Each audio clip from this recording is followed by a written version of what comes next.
Hey, tennis fans, you are listening to Match Point Canada, the official podcast of Tennis Canada. We're also members of the Tennis Channel Podcast Network. I'm Ben Lewis, joined alongside Mike McIntyre. This episode brought to you by Hotel X, the official hotel of Match Point Canada. And Mike, you and I just back in town after a busy weekend in Montreal, Quebec, taking in Canada's Davis Cup qualifier against Korea. And what a weekend, I must say. There is nothing better than watching a home tie in Davis Cup, especially when the team that you're affiliated with, in this case, Team Canada, ends up coming away with the victory. And it was exciting, not just because of the rabid fans that were there both days, making it sound far more than the 2,000 that were in attendance each day, but also because it got a little bit tight. It got a little bit tense and dramatic on the second day, as we'll get to in a minute. And that added a little extra drama and excitement as well. Yeah, definitely. It was a thrilling weekend for me personally, professionally, and I don't have that Davis Cup experience really. I mean, we pointed out the last time Canada had a home tie in Davis Cup was 6 years ago, 2018 at the Ricoh Center in Toronto, and even then, though I attended, I mean, strictly as media, and I wasn't actually sitting amongst the fans. So in this case, where I was seated watching the tennis, I was actually seated in the rowdiest section of all. So being surrounded by that environment, it is really unique, I think, to tennis that we only get this a couple times a year, and it's so rare that we get it back in Canada, which was a treat. Absolutely. And I don't know, do we want to dive into the whole Davis Cup part now? Do we want to sort of pitch our guest this week on the podcast and talk about the interview? Where do you want to go first? You know what? We can start with our Davis Cup. But Mike, I will mention, of course, you had a great chance to chat with a former Canadian tennis player, Philip Bester, who's now coaching Naomi Osaka. We'll get to that, but I think maybe the Davis Cup qualifier being fresh in our minds, just recapping a big time win for Canada. And of course, this victory 3-1 over Korea. They officially are off to the group stage finals in September. If you win as they did in 2022, they didn't have to go through this path, which is qualifying in a couple stages. So the challenge is much greater, of course, but it's a challenge that goes from 24 countries. Now we're whittled down to 12, and that 12 will become eight come November. But a great start for this team. And I think you and I know the MVP probably of the weekend is Gabriel Diallo. Yeah, this Davis Cup squad had a different vibe to it because even though you had some veterans there with, I don't want to call them the rookies, but with the younger players, the veterans, first of all, Milos couldn't play. He's getting very close to returning. He's hoping to be fit and ready for Rotterdam, but still couldn't go this weekend for the tie. Vasek was able to play singles and doubles, and I mean he always says yes to Davis Cup. But the hero really for Canada was a local boy, a Montrealer, Gabriel Diallo, 22 years old. And I mentioned it to him in my question after the tie had been completed. Just what an impressive rise for him, going from just a couple years ago, like a hitting partner on this squad. One of the bench players who would have been ready only if there had been an injury, to now playing a very pivotal role and closing it out for Canada with his second singles win on the Saturday, to do it in front of friends, family, the Montreal crowd that was behind him. What a wonderful moment for this young talent that we have. Amazing. Two pivotal singles wins. He got the lead win in singles on the Friday. And then, of course, at the conclusion, the tie clinching victory in singles. And you and I talked about as we were leading off that Friday, we start with the two singles rubbers, Gabriel Diallo playing the first one against Sun Woo Kwon, who's a former top 60 player, a dangerous player, someone who's won an ATP title before. He had been off the tour for a number of months, so his ranking understandably suffered, but a quality ATP guy who's been not only top 100, top 60, as I said, and then you had Vasek Pospisil waiting in the wings for the second singles match. I think I told you, like, I feel like this first singles rubber is pivotal because Kwon is a dangerous player. If he gets that win for Korea in the first match, we haven't seen Vasek play much singles in general over the last year plus, and he's had injury issues that Canada could have had their backs seriously against the wall. And Diallo fought with some challenges in both of those sets to come through with a straight sets win. Absolutely. And even though I think we all felt pretty confident when we found out that Korea was going to be Canada's opponent, compared to some of the other nations that would have been arguably a lot more challenging. Once the tie actually arrived and we were there in Montreal together, I think we both kind of looked at each other and were like, "Is this going to be a little trickier than we thought?" Yeah. And it turned out it was slightly. But fair point about Vasek. He hasn't played a lot of singles, and when he has played, he hasn't been healthy. And he admitted afterwards that 80% of the last 2 years he's been playing tennis, not even close to fully at full capacity. So for him, he says at Davis Cup, fortunately, often things align and he is feeling good, and he was feeling good this time. He also did what he had to do on day one by getting the victory. Didn't work out in doubles, and credit to the Korean tandem who played really, really well in that doubles match, especially in a hostile environment. And not that the Canadian fans were cheering in a way that was outside of what you would expect in Davis Cup, but Hmm. that's like having another player on the court almost when you have that many fans that are cheering every single thing on one side, and the absence of that when it comes to the great Korean points that were happening as well. 100%. And then, after getting those two quality wins in singles, it set up a Saturday where I think probably a lot of Canadian fans were looking ahead thinking this tie could be wrapped up pretty comfortably 3-0, and maybe you get an empty singles for the fourth match. Alexei Galarneau and Vasek Pospisil take the court against Nam and Song of Korea. And Galarneau is returning from injury. This was actually his first match played of 2024, I think, and he admitted in press as well, a little bit of rust searching for his timing on certain shots.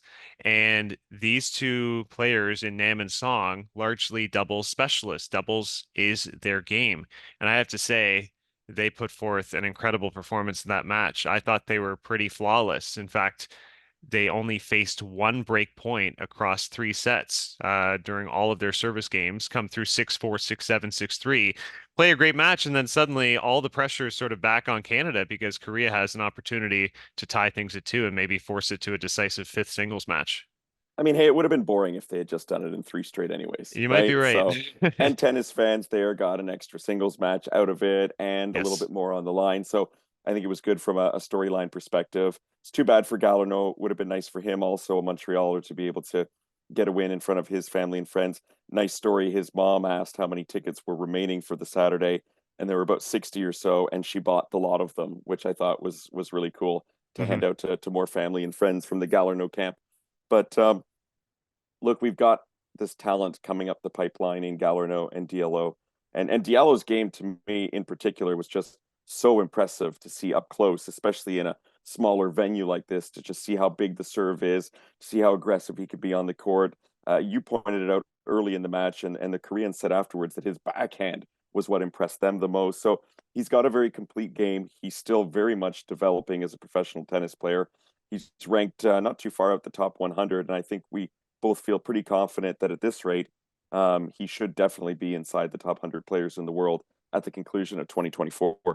100%. I'd be surprised, very surprised if he doesn't achieve that milestone this season. 132 right now. And yeah, that fourth match against Seung Chan Hong, who is just outside the top 200. That was probably my favorite match of the tie, honestly, because you had Diallo imposing this aggressive big game style and Hong grinding from the back of the court with some incredible defensive skills. And he made an incredible pushback in the second set, which added more drama. It looked like it might be fairly straightforward after Diallo won the first, albeit 7-5, tight set, but it always felt like he was mostly in control. And then Hong was sort of able to shift momentum and steal that second set. And, Diallo remarked in press, how was he sort of able to turn the tide immediately in the third? He said he went to the bathroom, gave himself a pep talk, and you saw he really took over in the third, secures an early break, and then at 4-1, double break, complete control of the match, and 6-1, and draping the Canadian flag around his shoulders for a couple victory laps as all the fans were going wild, of course. This is what I'm going to do in my next tennis match, no matter who I'm playing against. I'll probably be losing after the first set. So I'll go to the washroom and give myself a pep. I've never tried that before, to remove myself from the court, give myself a pep talk Yeah. and see if that works. certainly having that crowd behind him also was something that helped big time. And I spoke to a couple of the fans afterwards to get their take on what makes Davis Cup so special and the atmosphere. And I just want to give shout out to a couple of people that were kind enough to sort of reply to me. And one was Dan Vila, who said that it was more like a soccer match than a tennis match. You know, that it had that football type, European football type of atmosphere with the drumming and the chanting. And absolutely agree with that. I wish we could replicate the atmosphere you get at Davis Cup at regular tennis events, but it's a little different when it's country on country. Dan, by the way, religiously attends Davis Cup with his father and his brother, so it's a real family affair. And it Nice. felt that way. It felt like these were the hardcore tennis fans, the most energetic, the ones that will probably go to Spain should Canada get there to Malaga, to the final 8 teams this year. One other I want to shout out to is Maryse Latendresse, who says that she just loves how close the fans feel to the players and how you can just feel that energy. And then it's a reciprocal kind of relationship that goes both ways when you've got a smaller venue like that. And we were sitting up there with the drumming right in our ears, and it's next level tennis. And I think the one critique I have of Davis Cup in general these days is the fact that yeah, we had to wait 5, almost 6 years for a home tie. And it's a real shame that those tennis fans have had to wait so long to cheer on their athletes here on home soil. Yeah, exactly. I mean, this is something I wish if it weren't, if it's not yearly, maybe once every 2 years, because it is really special and unique. And, I have friends who in the past have gone to Davis Cup or Billie Jean King Cup and never really experienced anything like that. And they were actually casual tennis fans and they, came away thinking this was so incredibly cool. My nephew, who's 5 years old, went with my sister-in-law to the doubles and he was into it for the full 2.5 hours lasted the match. And they went back and watched some of the singles. So that was pretty incredible at his age that he was really invested. I think he just loved the noise and the atmosphere, thought it was so cool. It's just Um, another way to hook fans on the sport, right? for Like when you sure. come to National Bank Open, that's its own, entity that has all the activities going around the grounds. It's a much bigger event, of course, and you do get some pretty electric crowds on the center court too. But this is just like I said, different. It will hook you in a different way, and I think Davis Cup has so much untapped potential. I know they've been tweaking it for the last few years. It wasn't the greatest before either. It was too many ties throughout the year, I think, for Yep. players to be able to commit to in an already super busy season. But there's got to be some way to sort of tweak things a little bit to guarantee that we can see these types of events here at home. No, I completely agree. I'll just wrap and mention a couple upsets of teams that did go through. Now, granted, Serbia did not have Novak Djokovic playing in this qualifier, and surely costly. Slovakia swept Serbia 4-0, which I found surprising. Also, Switzerland going down to the Netherlands was maybe a surprise result for some. USA winning comfortably, Argentina beating Kazakhstan and Brazil advancing with a huge win over Sweden, 3-1, among It's some other results. it's going to be interesting this year because it is an Olympic year, right? We've got the Yeah, Paris Olympics in this summer, and by the time the Olympics are done, who knows what the field will be like at the National Bank Open? Admittedly, each time there's an Olympics, it does suffer in terms of having all of the top players here as they try and rest and prepare and peak for the U.S. Open, which is a challenge in itself. But after the U.S. Open, how many of these players are going to show up to play Davis Cup right after that for the World Group final stage of 16 teams before it gets whittled down to the final 8? So I think this is a year where Davis Cup will also probably see perhaps not the strongest field of players. And you know what? I think that bodes well for Canada, a team that has so much depth right now. As yeah, we saw here, there was no Felix, there was no Dennis. Milos wasn't healthy enough to play either, and we still got the job done. So I think there's enough moving pieces this year that a country like Canada, we should be still very competitive, even if we don't have necessarily our highest ranked players come September. yeah, completely agree. Before we get to your interview with Philip Esther, just quickly continuing on the men's side, because you mentioned Felix, you mentioned Dennis, both of them competing at the Open Suit de France in Montpellier, and I thought it was a very positive week for Felix Auger-Aliassime.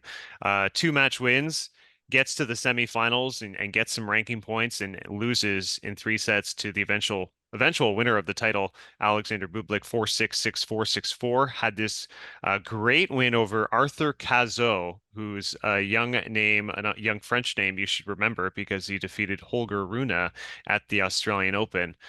Still I think 21 years old now and rising rapidly in the rankings. He was down 5-3 in the third set in that match, came back and won it. That's the type of match Felix was losing, I feel like, all of last season. So I think that could be a trend in a very good direction. And then quickly as well, Denis Shapovalov, first win of the season, beats Hugo Gaston comfortably in straight sets. And then also loses to Bublik, who was the Canadian killer this week in three sets. Bublik also coming down from a set down. Shapovalov had match points in the second set tiebreak, but Bublik coming through. So I actually thought pretty good week overall for both these Canadians. Absolutely. And, I totally understand why they prioritize this event over Davis Cup this time around. Both these guys have given so much to Canada over the years, and they're both in a position where their ranking is lower than where they want it. Dennis is in particular, because of being off for the second half of last year. He's outside the top 100, definitely wants to try and get that back up as quickly as possible. And for Felix, who was a top 10 guy for a lot of the last year or so, and now is hovering inside or just outside the top 30. So Yeah. again, for him, wants to commit to make sure he can keep that ranking in the top 32 to be seated at the majors this year. So certainly makes sense. I mean, for Felix, he's such a great indoor player. You kind of wish that we could just maybe make the National Bank Open like indoors, put a roof over it and have all of Felix's match indoors, because I don't want to say he's a totally different kind of player, but boy, does he have confidence when it's under a roof. Yeah, I think he had been 29-4 over his last 33 matches indoors before that loss to Bublik, which is fantastic. Bublik is also very dangerous on this type of surface, and very cool stat from him, by the way, with this title. Every single one of his match wins this week, he came from a set down. First player in ATP history, I believe, in the Open era to win a tournament, coming back from down a set in every single match. Not a position you probably want to put yourself in, but No pretty great kidding. perseverance, I guess, to get the job done, right? Yeah, and as you said, like picking your spots in the schedule and probably the time for Felix and Dennis to miss Davis Cup. Felix actually playing again right away this week, still in France at the Open 13 Provence. He's going to be seated seventh there, so more opportunity, I think, to just build more ranking points. He's up to 28th right now and can only go higher and higher, I think. We're going to switch over now, and we spoke about Davis Cup to open the podcast, and I had the chance to interview a player who's represented Canada a few times in Davis Cup competition. That's Philip Bester, who's now retired, but has really established himself as a top coaching professional, has a business that he runs in Los Angeles. And this year, maybe you've heard his name or seen him around, because he's now part of Team Naomi Osaka as a hitting partner and confidant on her team. And so it was really great to catch up with him, find out a bit about what he's been up to since retirement, but definitely dive into what it's like working with one of the greatest tennis players in the world. So let's have a look at my interview with Canada's Philip Bester.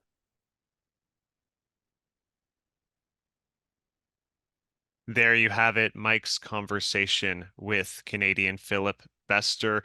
A quick word from our sponsor, Hotel X. Looking for the perfect urban getaway for your next family vacation? Look no further than Hotel X Toronto, the city's premier urban resort. With its state-of-the-art fitness facility, 10XTO, and 4 indoor tennis courts, there's something for everyone in the family. But that's not all Hotel X has to offer, with luxurious amenities from the rooftop pool to the award-winning Guerlain Spa, from the 250-seat cinema to the 3-level Sky Bar. There is so much to see and do all under one roof. Whether you're visiting Toronto for business or pleasure, Hotel X is the perfect choice for families and individuals alike. Book your stay today at Toronto's only urban resort, Hotel X Toronto. Experience the extraordinary. And talk about extraordinary, Philip Bester. He's working as a coaching pro in California. He's built up this business. He has various clients. Gets a call from friend Christopher Eubanks. Do you want to hit the courts with Naomi Osaka? And now joins the team for arguably one of WTA's biggest stars, fully for the season and maybe beyond. Pretty extraordinary. Who's going to say no to that offer? Hey, I No mean, Chris kidding. Eubanks. I mean, we've had Chris Eubanks on the podcast Mhm. before. That guy seems to have his hands in everything. So that's pretty cool to see that he's helped one of our Canadians get matched up with, yeah, such a terrific talent. And what an exciting year to be working with her as she's coming back, trying to reestablish herself in the upper echelons of the game. I have no doubt that she's going to be able to do it. She's just got way too much talent, way too much skill, and she's achieved so much already at such a young age. She's got so much time ahead of her left as well in her career to accomplish things. I'd say on the women's tour, there's no one I'm more excited for in 2024 than to see what Naomi Osaka is capable of doing. 100%. And I mean, the gig is already getting busy for Philip Bester because not only, of course, did he travel with her to Australia, but Osaka back in action this week in Abu Dhabi. We talked about with Nick McCarville, I remember on the previous episode, what a tough draw for Osaka in Australia. This is a very challenging draw again. She lined up for a qualifier. The qualifier, Danielle Collins, who looked great in her first two qualifying matches, looked incredible in Melbourne. Talk about a first round match, a former Grand Slam finalist against the four-time Grand Slam champion, Collins versus Osaka. And it's funny because Osaka's on her way back into the game, and Collins has already announced that she's going to be leaving the game at the end of 2024. So, Yep. she's not going to be messing around. She's going to go into every tournament and just fighting to go as deep in the draw as she possibly can. So that's not going to be an easy one at all. But look, this is what these returning players have to expect. And there's a slew of them on the women's tour this year between Osaka, Anisimova, Raducanu, Angie Kerber. We're looking forward to adding Bianca Andreescu's name to that mix, hopefully in and around Indian Wells, as she's still recovering from a back injury. But it's not going to be easy for any of these women to do so, as the game is just so incredibly competitive right now. But yeah, this is going to be a fun story to watch. Philip Bester, we'll definitely have to have him back on the podcast later in the year to see how that is progressing. And the one thing that surprised me in the interview from him, I think it's the first time I've spoken with him, I think on the podcast anyways, his Wayne Gretzky connection, as he Hmm. coached Wayne Gretzky's daughter, Emma Gretzky, in tennis for quite a while, and has developed a great rapport and friendship with the Gretzkys as a family. And, for those listeners who are outside of Canada, like Wayne Gretzky is Canadian royalty, basically. There's no one who's got like a higher, or next to no one who's got a higher sort of profile in the Canadian sports world than Wayne Gretzky. So kind of neat to see that hockey tennis connection there. Very cool. And I think testament certainly to his abilities as a coach to attract clients like that. And I don't really have memories of watching Philip Bester play. I mean, he reached a career high of 225, but a very cool stat for him. He was the first Canadian male ever to reach a Grand Slam final in singles by being a finalist at the Junior French Open back in 2006. He was a superstar junior. So I mean that's very cool, and he was one of those top junior athletes out of BC back in the day, and of course has put together a solid tennis career and now a great coaching career ahead. Yeah, our thanks to Philip Bester for joining us this week. Our thanks to the fans that we talked to at the Davis Cup. I mean, just what a great weekend for both of us to get there live, to be able to chat with the players, to be able to see that tennis firsthand. And I know you're doing some social media content for Tennis Canada.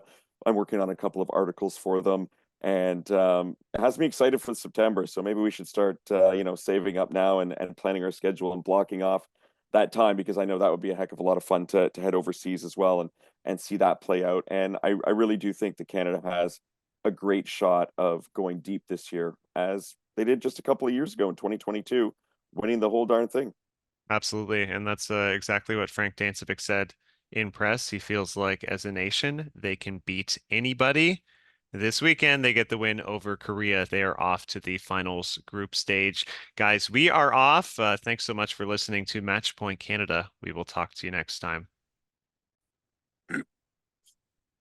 This week on Match Point Canada, we're pleased to welcome to the podcast former professional Canadian tennis player Philip Bester, who achieved a career high ranking of number 225 on the ATP and was also a member of the 2006, 2011, and 2016 Davis Cup squad. Philip, thanks so much for taking the time to join us today. Thank you. I appreciate you having me. I also appreciate you. I know you're on a bit of an empty stomach now that the food is coming shortly, so we appreciate the sacrifice you're making for us too here. No problem. No hangry. It's not going to be a hangry interview, so no worries. That's good. Thanks for clearing that up.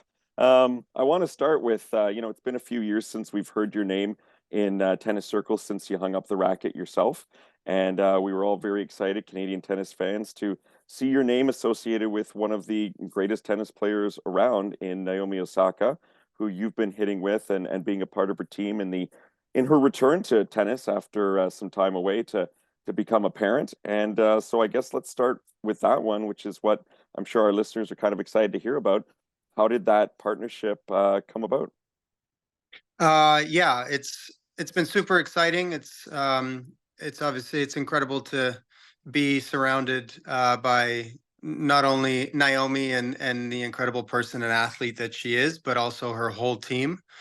And essentially, Chris Eubanks gave her team my contact as they were looking for a new hitting partner in the area, and essentially I basically said, of course, I'd love to come out and help and give her what she needed before the Australian Open, and that quickly turned into me going into the Australian Open with her and the team, and things have kind of evolved very quickly and kind of unexpectedly in the sense of I've become a much bigger role, and not just a hitting partner but also a second set of eyes. And I have a really great dynamic with her head coach, Wim Fissette.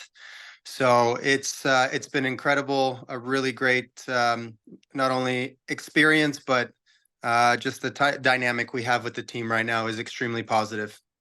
Chris Eubanks, we've had him on the podcast a couple times in recent years as well. What a great guy, and so versatile, both with his tennis playing and what he did last year, career year for him, but also what he does on the other side, sort of doing some media as well. So, do you owe him a little something for hooking you up with this gig?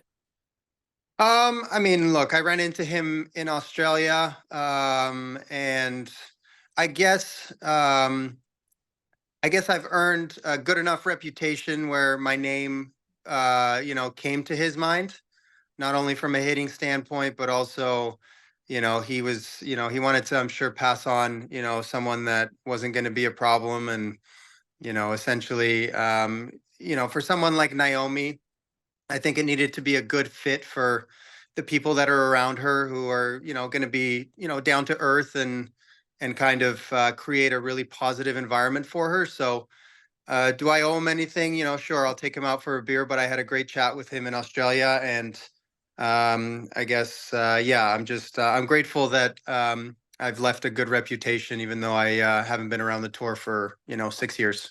Right on. Now, I'm assuming you'd never met Naomi before in person before this. No, I hadn't met her before this. No. So, what was it like when you go out for that very first hit?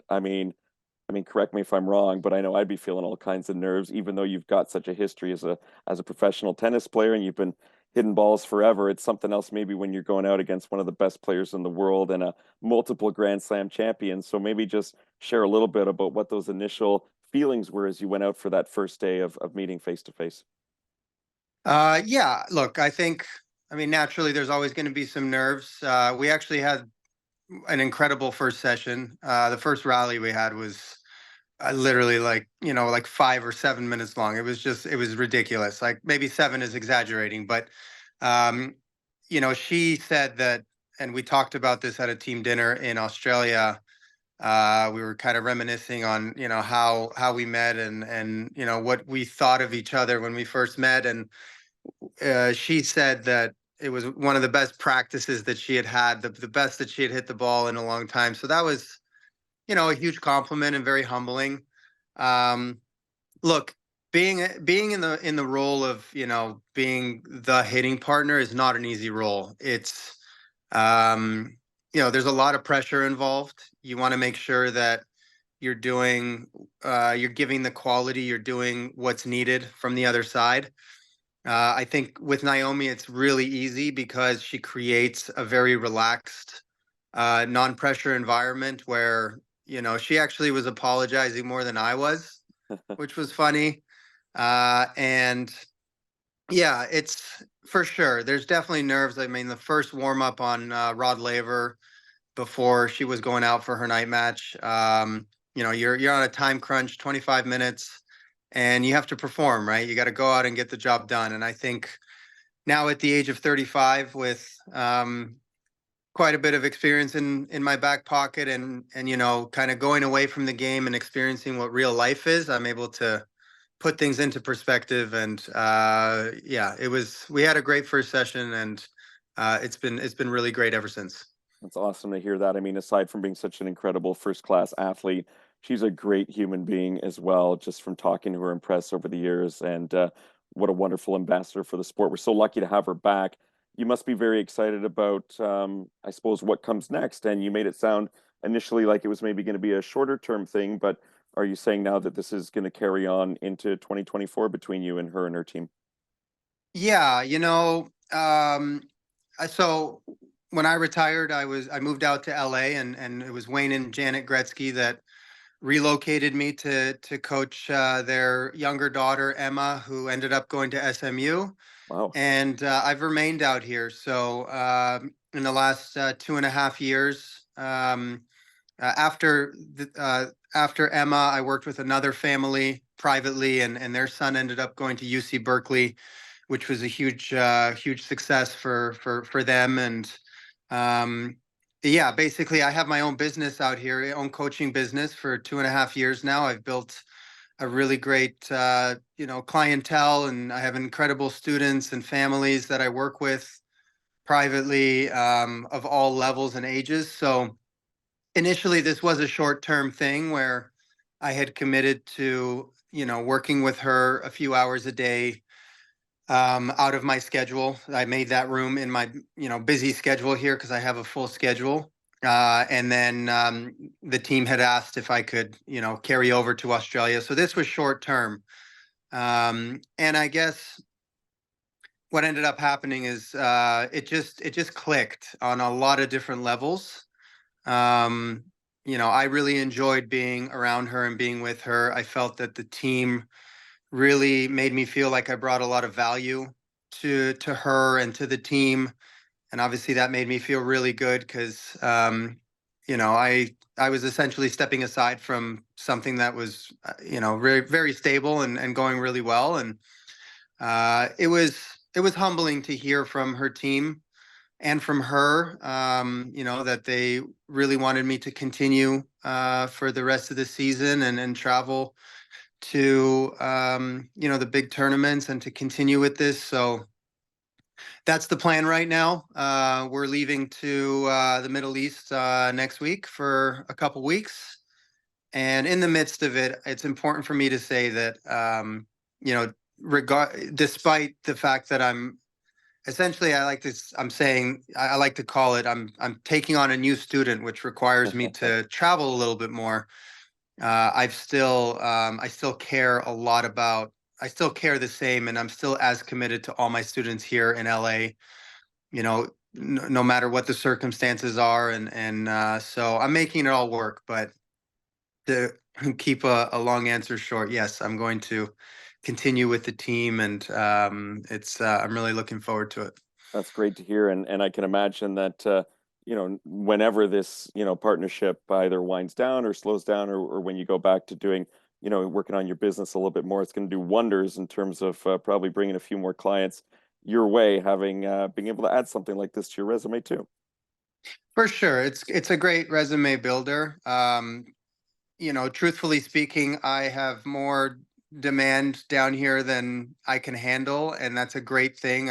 I feel very grateful that that's the what I've created down here. It's all been word of mouth through all my other clients. So I think that what I take out of this opportunity and this experience is, I'm still learning. I'm open to learning and growing. I'm with one of the greatest female tennis players, athletes in the world, as well as, arguably one of the best coaches in the world, because he's accomplished a lot in his career. And Wim's won multiple Grand Slams with different players. So I have a lot of respect for him, and there's a lot that I learn from him. And I think what makes it work between him and I is that we have a real good respect for each other. And I know my role, my position, and if I just want to try and help to see her get back to the top of the game, and that's the goal. How far would you say right now she has to go to getting into, her top gear? Obviously, being away from the sport for some time, the rest of the tour isn't going to wait and stop for her to come back. The women's game arguably has gotten even stronger in her absence. There's just so much depth, it feels like, on the WTA. And just look at her first round matchup at the Aussie Open. I mean, she draws regular top 10 type player in Caroline Garcia. So how far away do you think she is from, I'm not saying getting back there and winning slams, but her game anyways, from where she wants it to be, I guess, at this point? She's come a very long way in a short period of time. She's worked extremely hard. It's important to remember that only 6 months ago did she give, birth. So, uh, and the level itself, I can say, from my standpoint, being on the other side of the net day in, day out, the level is there and it's only going to get better. It's actually scary to see the level that is at already in such a short period of time. Melbourne, Garcia played incredible. She played at an extremely high level. And the week before in Brisbane, Pliskova, who had won Brisbane 2 or 3 times already, was the defending champion, also played an incredible match. I mean, the match itself was total points was 101 to 100. So, in terms of level, she's not far from winning again and being successful. There's no doubt that it's going to happen this year. And she just needs matches. It's one of those, it's the process that you have to go through when you're away from the game for a certain amount of time. And we've just reminded her to be patient, keep perspective. And yeah, she's very close. She's extremely impressive on the other side of the net. And it's been really cool to witness it all up close. Right on. If I could ask you a little bit more specifically about her game and what it's like to be on the other side of the net from someone like Naomi. I mean, she's such a power player, packs quite a bit of heat behind those shots.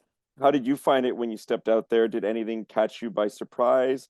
Or, I mean, clearly you've been working with juniors, so this is quite a few steps up in terms of what she can do out there with the racket. What surprised you a little bit with her game, and what did you notice when you go head to head with her, so to speak, across the net?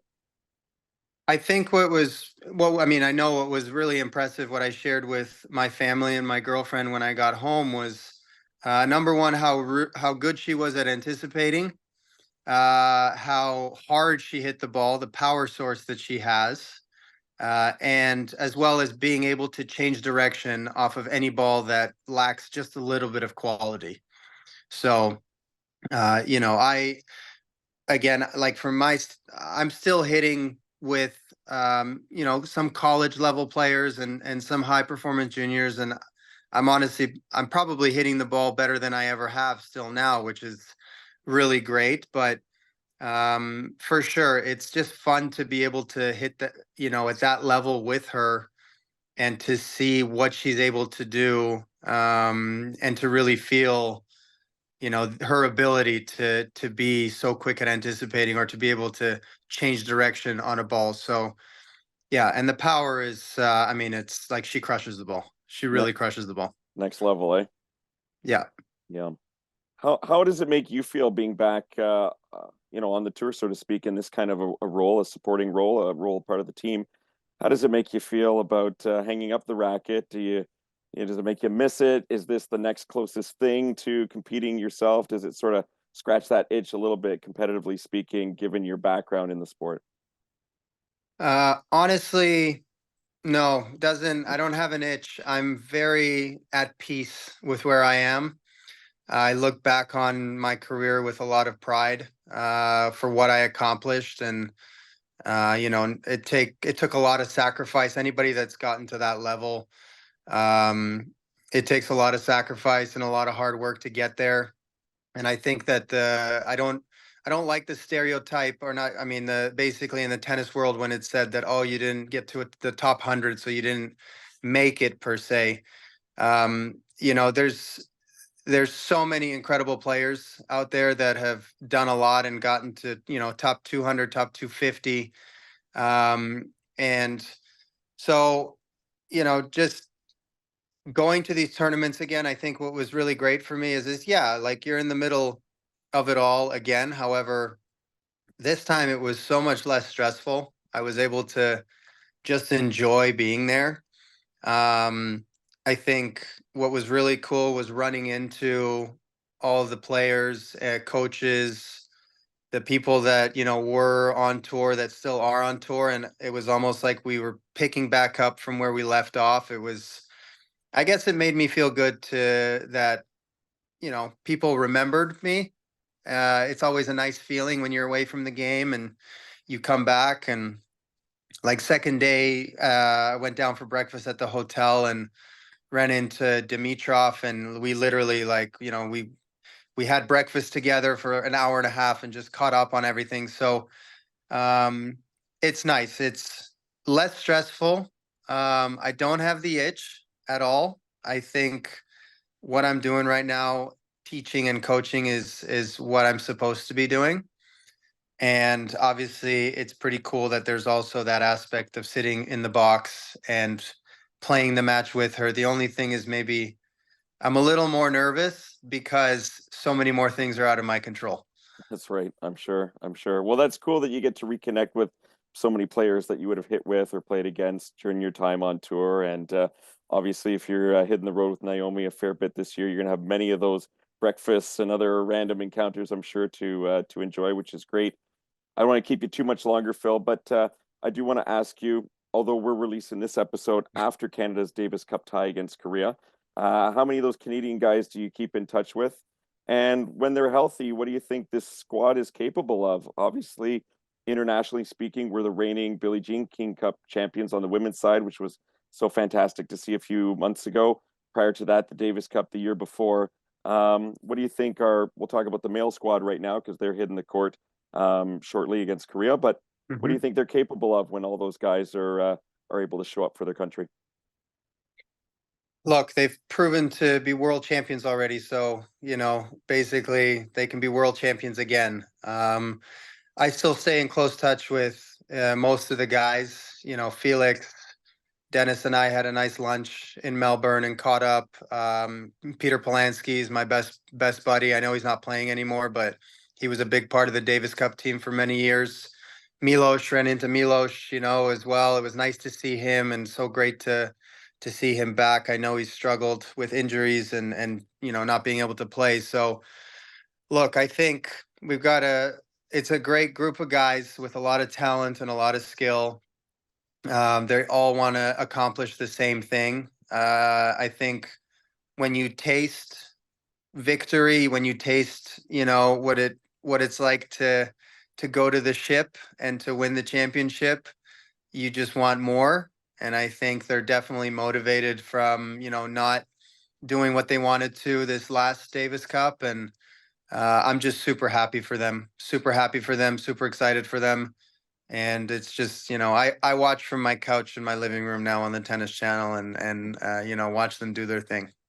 We're feeling pretty spoiled in this country for sure with what's happened with tennis over the last 10, 15 years, really, and so many good things hopefully to come as well. Before we wrap up, I'm going to make a little adjustment here and go from tennis to hockey. You're from out west, British Columbia. I'm guessing a big Vancouver Canucks fan. I grew up, full disclosure, in Montreal, so Habs fan right here, but I respect the Canucks and what they're doing. They got an exciting young team. My 8-year-old son, Dylan, they're his favorite team right now. You must be pretty happy with how things are clicking for them so far halfway through the year. For sure.